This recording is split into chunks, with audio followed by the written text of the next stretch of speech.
Good afternoon, everyone. My name is Tamika Strong, and I'm the Reference and Research Division Manager here at the Auburn Avenue Research Library. And I wanted to welcome you to our next installment of the Find It Friday series.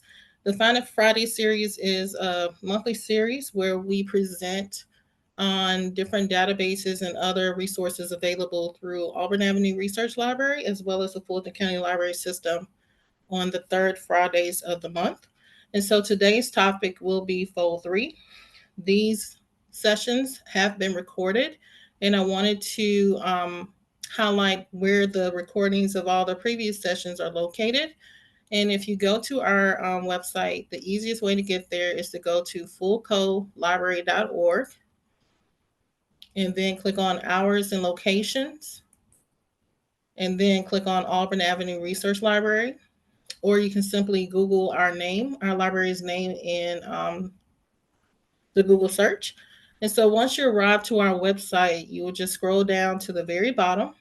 And I apologize for scrolling so quickly.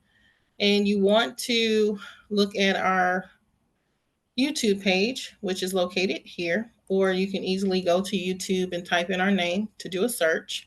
And if you are not already a subscriber, I would ask that you do subscribe so that you can be made aware of the additional recordings when they are posted. And so we do have our own playlist. So here it is, Find It Fridays instructional series. And if you click on that link, it will take you to the previous recordings that include ProQuest historical newspapers, demystifying the Auburn Avenue Research Library archives, additional resources for the archives, as well as navigating the library catalog. So there are right now 5 recordings. And once this recording is made available, it will be posted in this space as well. So I'm going to go ahead and, oh boy, should have cleared all this off beforehand. Sorry, you're seeing all of my background programs. So I'm going to start the presentation now. So I want to present to you Fold 3. And before we get into our topic, I wanted to give you a quick introduction to who we are as a library. We are a special library of the Fulton County Library System. I'm sorry, I have a coworker who's trying to get my attention. My apologies. We are a special library of the Fulton County Library System. Hold on one second. My apologies.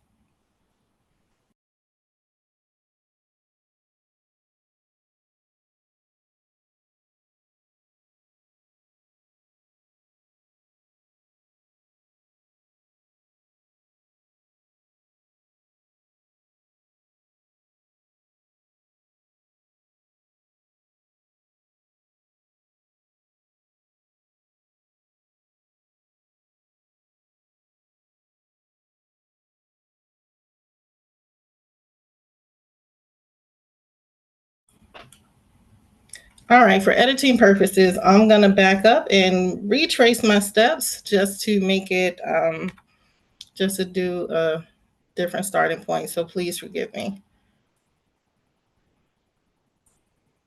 because I definitely want to make sure that the recording is up to par.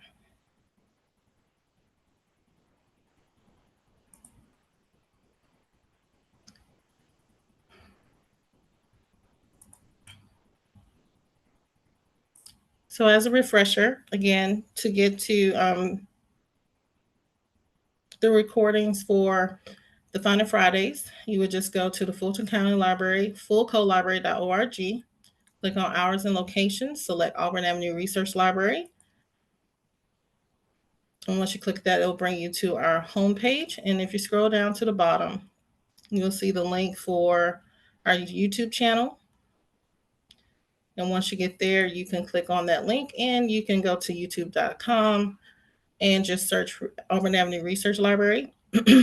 But if you scroll down, you will see that there is a playlist for the Find It Fridays instructional series. And all you have to do is click the link and you will see the list of the recordings that we have up to this point, which includes the ProQuest historical newspapers, resources for poets, as well as navigating the library catalog, and 2 sessions from our regarding our archives division. So with that said, I'm going to go ahead and restart the presentation. And this is our session on Fold 3. And before we start with our discussion about Fold 3, I wanted to give a quick overview of the library. Auburn Avenue Research Library is a special library of the Fulton County Library System. We are a research library on the African American culture and history. We are the first public library of our kind in the Southeast and the second of its kind in the nation to offer specialized reference and archival collections dedicated to the study and research of African American culture and history, as well as other peoples of African descent. Essentially, our collecting policy is for anyone who was a part of the African diaspora. So it's more or less like an international collecting policy. So if there are individuals in Australia, South America, and Europe, we have some information about that in our collection. We are 30 years young. We're still in the midst. Well, we celebrated our 30th anniversary because the institution, the building in which we stand now, opened in 1994. But we are continuing a legacy that was established back in 1921 with the opening of the Auburn branch of the Carnegie Library of Atlanta as the first public library branch for African Americans in the city. And our collection began about 1934 as a Negro History collection. We are a library that's divided up into 3 different divisions. We have the Program and Outreach Division, which is headquartered on the first floor. We have Reference and Research, which is headquartered on the second floor. And we have our Archives Division, which is headquartered on the third floor. The only division that is by appointment only is our archives. So if you wanted to visit our archives, you would have to make an appointment 24 hours in advance. So getting started with our topic today. Where do we begin? Research with Fold 3 actually begins at home because you really want to start gathering the names of your research subjects who may have, there's a typo there, who may have lived during a time of conflict. And so you also want to gather, we know with the recent release of the 6888 that it's not just males. However, most of the information related to the military is male focused, but we know that females also served in the military. So if you have clues that a female ancestor or research subject served in military, you also want to make note of their names as well as their dates. So you want to gather names, their dates, as well as locations. And so that you will know where to look for these individuals when you start researching in resources such as Ancestry Library Edition and Family Search to see if there are any records related to military service. So that's your second step. I wanted to highlight the photograph that is in the lower left corner. It is one of my favorites because it really does speak to that proverbial shoebox that many of us have in our closets at home. And so this proverbial shoebox may contain some of the foundational information that you need to get started with your research. So you definitely want to take some time to go through these resources, but also you may want to take some time also to speak to individuals in your family who may be familiar with individuals who have served in the military, just to gather additional clues, as many clues as you can.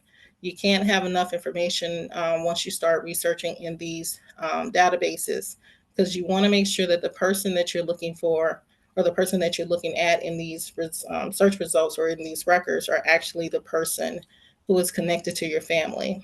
And so once you do the preliminary searches, you're going to use these records and clues to find them in other records. And so I like to teach using case studies, and you're actually going to get to know some of my actual ancestors. So this is my maternal grandfather. And this is what I know for him. So this is a way or an example of creating a profile for one of your research subjects. So Mr. Henry C. Maddox, who is my research subject, he was born 1920 to 1988. So you definitely want to capture their life range dates so you'll know what they would be when you start thinking about different military related records, i.e., the World War I draft cards, which came out in about 1918, and the World War II draft cards, which came out roughly about 1941.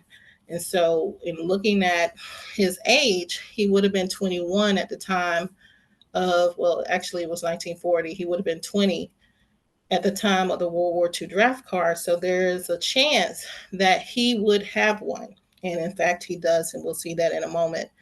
But you want to capture some very pertinent information about the individual so that the clues that you capture will help you know that when you look at the records, that that person is the person that um, you are looking for. And so his mother's name is Lena, and he served in the Army, and I know he fought in World War II. So with that information, I was able to go to Ancestry Library Edition, which we do have access to from any public library in the state of Georgia through Galileo. And so I went in and I did a search for him, and I was able to find his draft card. And so now, if you notice, his name listed on the draft card is Henry Maddox. So sometimes you have to be creative in your searches, because when I type in Henry C. Maddox, I don't think he comes up. But when I type in Henry Maddox, he does come up. And the way that I know that this is actually him is because I know that his birthday is July 28th. Even though the year on this document is incorrect, I know that he was born on July 28th. I see the name of his mother, Miss Lena. And I know through some of my preliminary research that they did, in fact, live on Fulton Street here in Atlanta. So I know that this individual on this card, represented with this card, is my ancestor. So, in addition to that, there are other records that are available on Ancestry. They also have enlistment records. And so this is very helpful because it provides me with the enlistment dates. So if you, I don't think I have a slide that shows this, but his draft card was done in 1940. Based off of this information, he actually enlisted in 1943, March 26, in Fort Benning, Georgia. And it also provides us with his service number. So this information is very important for us to take note of in preparation of us searching for records related to Henry Maddox in the Fold 3 database. So another research subject is my uncle, my maternal uncle, who was born in 1942, who died in 2009. He was also born and raised in Atlanta. We know his mother's name, we know his father's name, and I know that he served in the Army. And so this is some very preliminary information that I was able to gather from resources and just personal knowledge because I actually grew up with him. And so with that, I took this information and I searched Ancestry Library Edition, and I was able to find his BIRLS death file. And I know that it's him because the birth date matches, the death date matches. I also know that he served in the Army, so that match. And so what this is telling me is his enlistment date. So he enlisted in 1962 when he was roughly about 20 years old, and he was discharged June 1965, about 3 years later. And so with this information, I'm able to make notes. And so I'm making notes of this, and I was able to also find his tombstone. And so his tombstone is also a resource because in preparing for this session, I didn't know is that I didn't realize that he actually served in Vietnam. And so I see your question, Ms. Johnson, and I will answer that when we go to our live demonstration. And so, being that I did not realize that he actually served in Vietnam, that's another piece of information that we now have. So, that's another clue. And so, the interesting thing about this is genealogy shows up in some of the unlikely places. And so clues for information also shows up in unlikely places. But being that he is buried in a Georgia National Cemetery, with military, what they typically do is, with some of them, especially in the national cemeteries, they do have their rank, what branch of military they served, as well as if they were in a conflict. So he was a veteran who served in the Vietnam War. So that's something that I actually learned recently in preparation for this. And so, with that being said, I now have at least I have information for two of my research subjects that is going to help me when I go to pull information in Fold 3. But what I want to do, since it's only a few minutes in, I think I have time to actually show you how to search for this in Ancestry. And so, but before that, I want to give you a quick overview of Fold 3. So this is the information that I have. I actually have this printed out so I can keep these notes. So when we do our searches, we will have that information. But moving on to Fold 3, what is it? Fold 3 is and I say Fold 3 Library Edition just to make the distinction between the subscription version of it. But Fold 3 Library Edition is a database with primary focus on public military records for military conflicts of several countries. It's not just on military, it has a focus on public military records, but it also includes a lot of non-military records, including newspapers, manuscripts, city directories, census records, Native American records, vital records, and so much more. So we will take a look at that, and I will show you where you can go to browse those various collections. And so the big difference between the personal version, that the subscription version of it, and the library edition version is that the content is the same. The only thing that differs is one's ability to upload content, because many of these databases now are allowing you with your subscription to upload pictures and some other content. You can create memorials. You can actually make some recommendations for correcting names, because we know that when we're doing this research, sometimes the names are not correct. And so we have an opportunity to help annotate the records by adding corrections to the transcriptions that are available. And the great thing about Fold 3 right now is that it is available from home. So you're able to access this resource from home with a non-blocked active Fulton County Library card. So how do we find Fold 3 on our website? And we're just going to go through the steps here, and I'm actually going to walk through the steps with our demonstration. So you want to go to our website, which is fullcodelibrary.org. You want to click on services. Once you click on services, then you're going to click on digital library.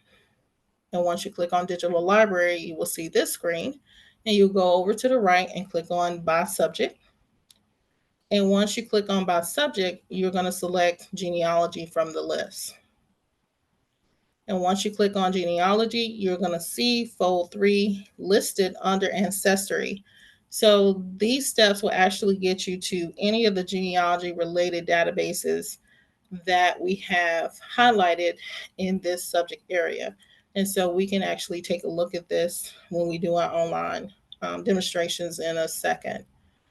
And so once you click on Fold 3 Library Edition, it's going to bring you to the home page. And this is the home page, or the starting page for Fold 3. And as you can see, you'll see the different countries. Well, you'll see the search box in the center, but you'll also see the links for the different countries. So it's not just United States records. It also has records from the United Kingdom, New Zealand, Canada, and Australia.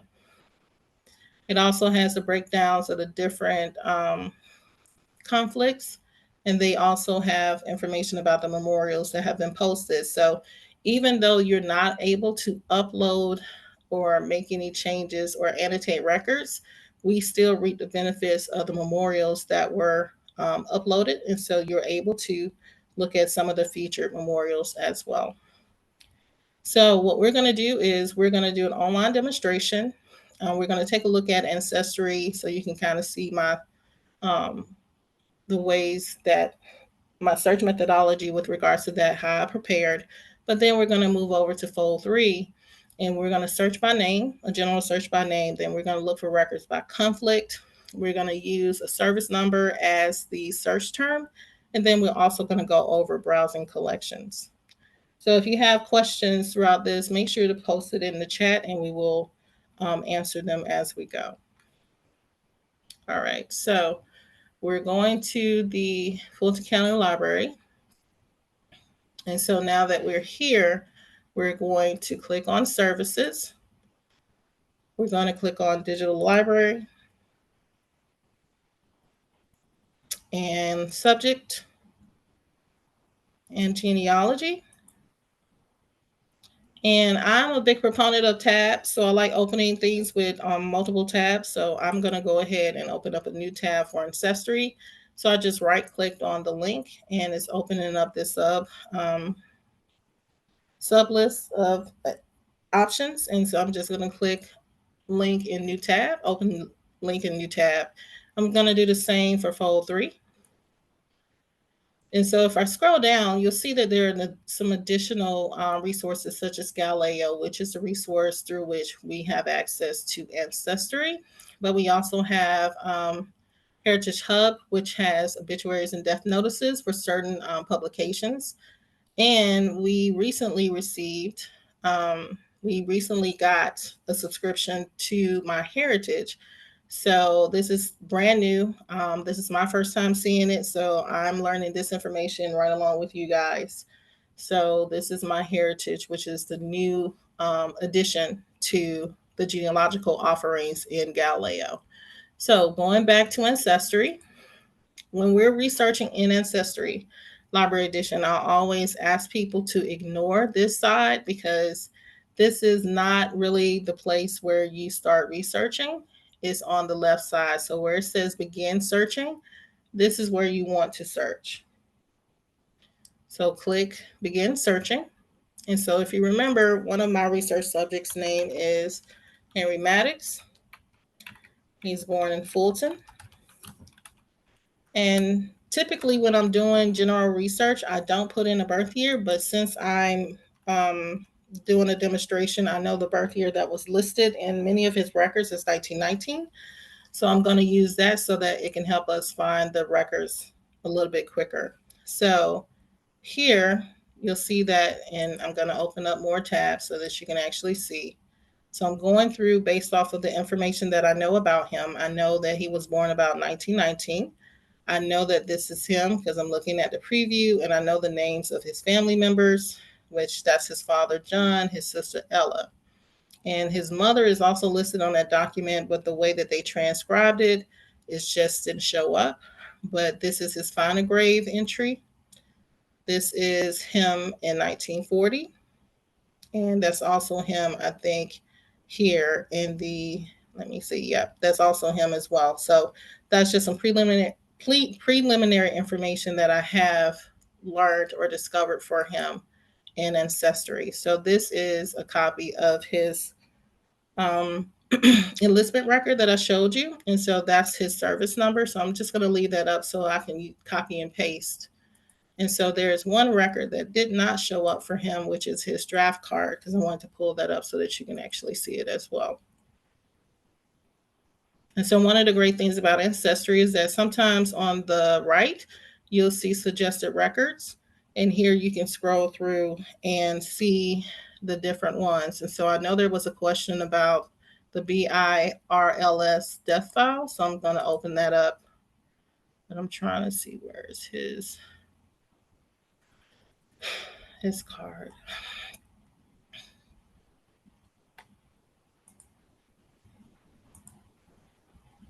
And you can also narrow down your searches to a different category. So if I just want to look at his military related records, I can click military under filters and it will show the cards. So I'm able to rather quickly see the draft cards, and this is the young man's draft. So the World War II draft actually had several different types of cards. So there was the young man's draft, the old man's draft. So there are different types of cards. So if we want to look at his draft card, you'll see that his mother's name is Lena, but it was transcribed as Lima. So some people might look at this and be like, no, it's not him, but actually it really is him. So you have to be aware of the names and how they may be misspelled. And so with doing this research, you always want to look at the original document. So this is the image that I showed you in the presentation. And so if you hit the next arrow, you'll actually see the backside of the card. So the draft cards are actually two-sided. On the front side, you'll get information about the individual, where they live, the person who will always know your address, their relationship. And sometimes the cards are different. What information it captures differs. But with this particular card, it captures that information. But on the back, typically they will have a description of the individual. So we know that he was Negro, he was 5'8", he weighed 151 and a half pounds. He had black eyes, black hair, and he was dark complexion, which he's not, but okay.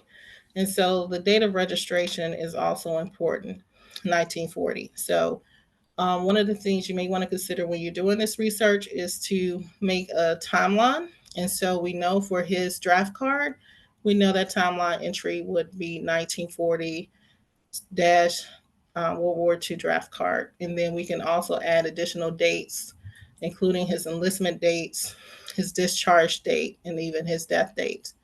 And so I'm going to right click on the name of the collection so that we can learn exactly what that means. So BIRLS is the Beneficiary Identification Records Locator Subsystem Dev File.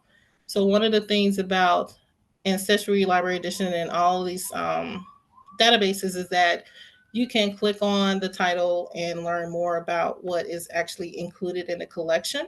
And so it's always advised that you take some time to learn more information about the different records that you are reviewing. So that's the BIRLS, or the Burroughs death file that is included. Okay, so we talked about him, and for the sake of time, I'm just going to move over to Fold 3. And so if you wanted to just start with a general search, you can. You can type in the person's name and you can click on name.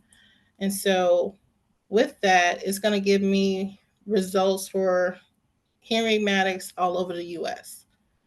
And so what we want to do to kind of filter out some of these results is we want to type in Georgia. And with that, we can select this place or that place, but I think this is the generic one. And so that decreases. So now we're down to 175. And so what we can also do is we can put in a date. And I'm just throwing in 1919 as a date, but I know he was born in 1920. So this first person looks like our person. So we know we can compare back here on his enlistment record, this serial number right here. I'll make it a little bit bigger. So 347-45925. On here, 347-45925. So it's the same number. So we know that by the service number, it is actually him. And so if we click this link, we now get the same information that we did in the record that was in Ancestry, but we really do get a little bit more information. So let me pull this out and see if I can make a comparison.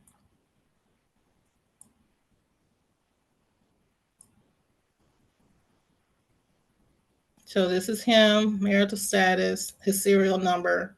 So it looks like it's there's some similarities, but there's some more information contained on the service record that is listed in Fold 3 as opposed to the one that's listed in Ancestry. So it's always good to look at both databases. Even if you think, oh, I have the enlistment record for him from Ancestry, also look at the one for him in Fold 3 because it may provide you with additional information, including this enlistment term that says enlistment for the duration of the war or other emergency plus 6 months. So there's a little bit more information contained in this one. So with that, we can look through and we see that this may be him on the census. So I'm just going to do a quick look, and yes, it is. That is him in the census. So one of the other things, interesting things, is we have access to census records through Ancestry because Fold 3 is an Ancestry product. And so we now have the ability to search census records and locate him, and this is him. And there's Lena, there's his father, John, Ella Jane, his sister, and that is him. So not only can you find military records, but you can also find census records as well. I'm not sure why it's trying to verify that I'm a human. Okay. And so if you notice, you'll see a lot of other information that is not relevant to our research subject. So what I'm going to do now is demonstrate how you search for a person with their service number. So all you have to do is just type in the service number. You can click on keywords. And so now this pulls up all of the records that has his service number included. And they also include hospital files. And so some of the hospital files will provide some information. Let's see. I'm trying to see which one this is. Just going to pull this down for a second. I just want to check something.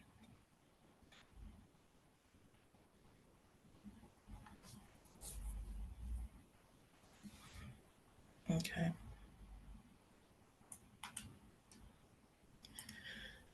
So with this one, this particular hospital file, we know that he was 25 at the time. Admission date, April 1945. And it gives you the medical diagnosis, which is withheld by NARA. And so some information related to medicine, health and medical diagnosis are restricted. And so there is some other information that is available, and it does appear. But this gives you an example of some of the type of information that you can actually see. And so you can add that information to a timeline or just to the narrative of your research subject. And so just in the sake of time, I want to move over to searching by the event. And so with all of the records, there are multiple ways to access them. And I'm going to demonstrate another search with our second research subject in a second. But you can do search and browse, and you can browse this way, which is more filters, or you can go to the home page and you can decide, okay, I want to look at United States records, or maybe you want to look at somebody from possibly Canadian person. And once you click on the location, it changes the different events. So we'll see World War I and World War II are on nearly all of the entries, which they are. But if you're looking for United States military veteran, you can come here and you can choose conflict. So if you're looking for somebody from the Civil War, you can do the general one, but there's also one for the Union and the Confederates. But since our research subject is fought in World War II, we're just going to click on that. So we can actually do this to kind of filter out some of the extra records that were available that were returned during the general search. But some people even go one step further, and they want to take a look at what type of records are included in these databases. So like this one, military yearbooks, that might be something, one of the things that I discovered with this is they actually have yearbooks from the place where Henry C. served. So Henry served in Georgia. He served in Fort Benning. and he was probably in the Army Training Center, which is, I'm guessing, basic training. And so they have various years. So the year that he enlisted is not there, but there may be years for someone else in your family who served in, who went through Fort Benning, who may appear in one of these yearbooks. So that's a resource you definitely want to explore. But the interesting thing about this resource is that there's a ton of resources. Now I'm just trying to figure out, how do I go back? Not going too far back. Oh, me and my tabs. So they have unit histories, they have service records, they have a lot of other things throughout, and so you can even search. So if I wanted to do service records, I could do that. Muster rolls. The Marines have a lot of those, and even the Navy has a lot, and we'll see that in a second because one of our other research subjects. Or you can also, as before, you can search by name. So if I do Henry C. Maddox this time and click name, so it does pull up those two records that we saw before. It pulls up um, other enlistment records, but these Henry C's may not be our Henry C. So we know once we learn the military service number 347, so none of these are our Henry Maddox. So they really are, um, have the different designations. So you have to be very careful when you're doing this research because that Henry C that looks like your Henry C may not be your Henry C. So with that, we're going to do a different search and go back to this one. And we're going to type in the name of our second research subject. And we're just going to do Leonard Swinger.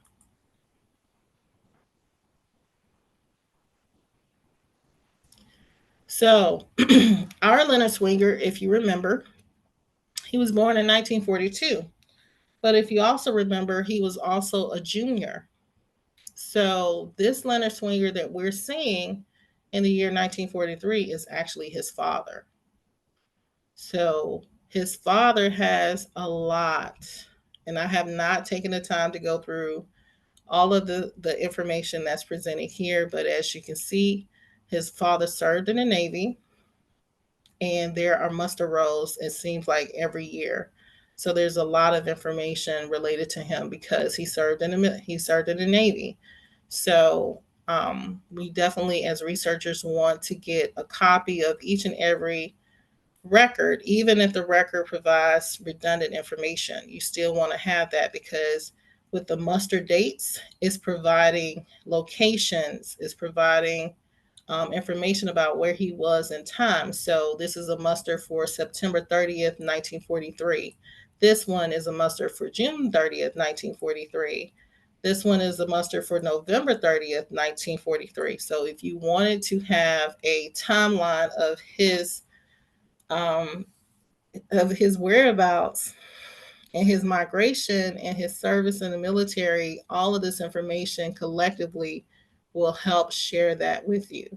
And so you can see where he traveled, you can see where he was mustered, all of that. And so we know based on the dates that this Leonard Swinger is actually his son. That Leonard Swinger we're looking for the junior. So we know he was born in 1942, he died in 2009. So this is where that information that we received preliminarily provides the details that we need to make sure that the person we're researching is actually our person. And so he also has a death file. So this is the same death file that we saw for him before, and it has the same information. So the enlistment dates, and as well as his life range dates. So I wanted to use him as a second subject simply because his name is connected, of course, to his father. And so not only are you learning about him, but you're also learning about the previous generation. And so this is the World War I draft card. Is it World War I? Let's see. No, this is World War II. I'm sorry. This is the World War II draft card for his father. And so not only do we know about the uncle and his father, we now get information about Minerva Swinger, who I know is his mother. So that is 3 generations right there. So if you did not know this information prior to doing this research, you now have information about not only 1 generation, but 2 more, just looking through the records. And so looking at he was 6'1", 155 pounds. He was Negro, brown eyes, black hair, and he was dark brown complexion. And he was drafted, or his draft card registration was done June 30th, 1942. So you can look at the date of his draft registration, and then you can compare that to when he enlisted. And so that's the information about the father. So we know that he served in the Navy. And this is his entry for his death file. With the dates, it also shows Navy's. It shows the enlistment date as well as the release date. So on his draft card, he completed his registration June 30th, 1942, but he enlisted January 22nd, 1943 in the Navy. So that kind of helps you to track his movements. But as I said before, with all of these records that we received from the Navy muster rolls, we can trace his steps almost monthly. So that's a lot of information, but it's definitely worth it just to get a sense of where he served and what he was doing at that time. And so if we wanted to kind of take a look at one of these records, because we always want to look at the original. So when you see a document such as this, you always want to scroll up to the top so that you can have an understanding of what you're looking at and the different columns. So we know this column over here, number 1 is names. Number 2 is service number. So if we wanted to search by service number, we can use that to search as well. Present rating, date of enlistment, date first received on board. So this is the name of the ship. And so if you are familiar with military research for the navies, all of that would come into play. But this is some very good information. And then, of course, being that he's African American, you'll see in parentheses, you'll see the N for Negro. So that means that Philip Sahlberg is a Negro as well as Sidney Raffle. And so that kind of helps to you to understand exactly what you're looking at. So there weren't very many people based on this page of African descent who was on the ship, but this may be one page out of many. So this is page 3. So there are several pages. All right, so we're going to go back up here to the very top, and we have a few more minutes. I just wanted to go down and show you that, of course, you have the different tiles for the different conflicts. And so I'm pretty sure if I went into Vietnam War and I tried this, I didn't get very much information because there may not be very many publications. There are a few. So if I learned more information about his service in the Vietnam War in the Army, I should be able to find more information about him. But it doesn't seem like there's a database related to Army service. There's a lot of information about the Navy service, as well as the Marine Corps and even the Air Force Base. But there's the Army registers, which may be helpful as well. So I can look at that one.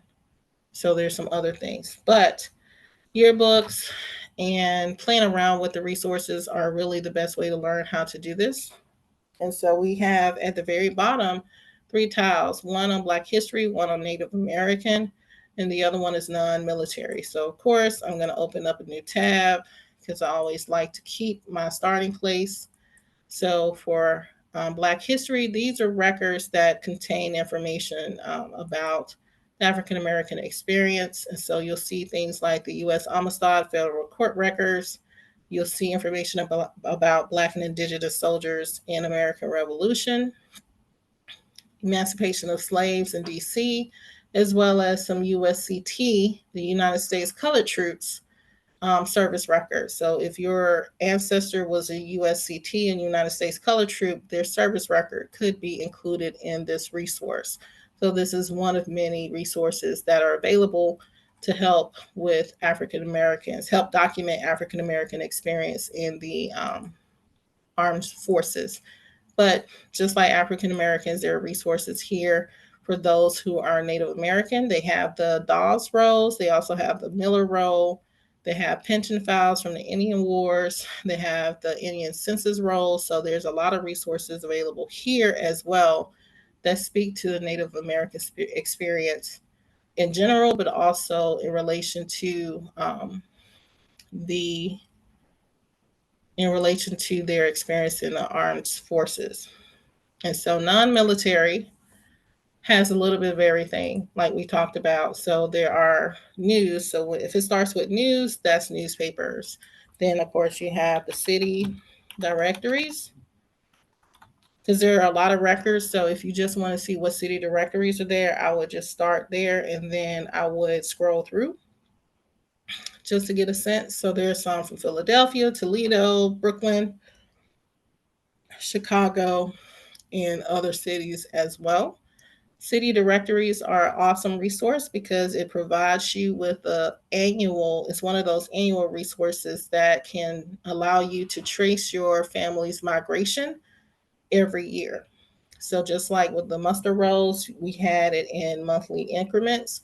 City directories are in annual increments. So you'll be able to trace their steps on an annual basis. But with city directories, they collect the information one year and then they publish it in the following year. So, like, say, for instance, if you know your person lived in the city of Atlanta in 1940, you won't see them in the city directory in 1940 unless they lived there in 39. But if they lived there in 39, they came around and collected information in 1939. But then they published it in 1940. So the city directory information is about a year behind. So if you're looking for a person in 1940, you want to check 1941. So if we go back to overview, well, we could have just erased it from publications, but that provides you just with an understanding of all of the rich resources that are available in Fold 3. And so it gives you a description, and they also have some additional resources here as well. And so for me, the best way to learn how to do these, how to use these resources is just to get in and start playing around with them. You can't break it. So just go in, start playing around, get your list of names and just plug in the names and just trying to learn how to navigate these records, because Fold 3 is not really as intuitive as many other resources. So that's why I wanted to present to you the various ways of researching. And so I don't know if you noticed, but when you start typing something, you can actually determine if you want to type it to search by keyword, to search by name, and also search by place. And so the search box also allows you to add additional information as well to kind of narrow down the results. So if we look at Henry Maddox, we see that we have 19,000 plus results. If we add Georgia and we select their official um, location phrase, we went from 19K plus to 309 results. So if we add 1919 as the date, we go from 309 to 27. So by adding additional information, it helps to filter out all of the extra stuff and really allows you to narrow in or focus in on the resources that might be closely tied to your research subject.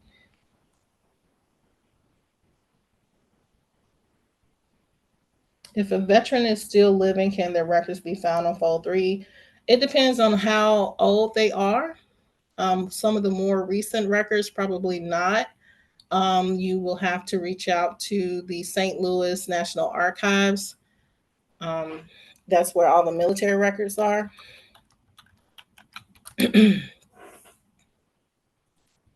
So the military personnel records are found at the St. Louis National Archives. And so if you go to this website, you can actually learn how you can request their records. So if he is still living, he can actually request his service records and have them sent to him. And that way you can learn more about him as well. So some of the information is not really available online because of privacy issues. But if the person is still alive, they're a veteran, they can request their service records, copies of their service records being sent to them. And so if your dad is still alive, I would definitely ask him to work with him to reach out to them to get them to send him copies of his service records. Okay. Well, I truly hope that this was a useful presentation for you.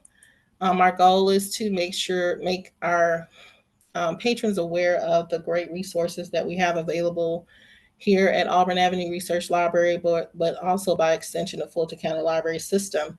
And so if there is other resources you would like to see us do a presentation on, feel free to give me, to email me. Yeah, let me just put it up here. You can email me here and I'll just put it in the chat as well, because we have our list of programs. Let me pull that up. So if we go here to Auburn Avenue and then we go down to programs, we click on more events,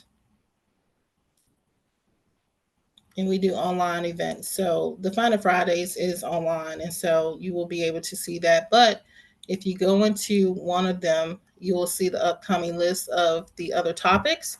So next month topic will be Ancestry Library Edition. So we'll go more into more detail about researching that resource.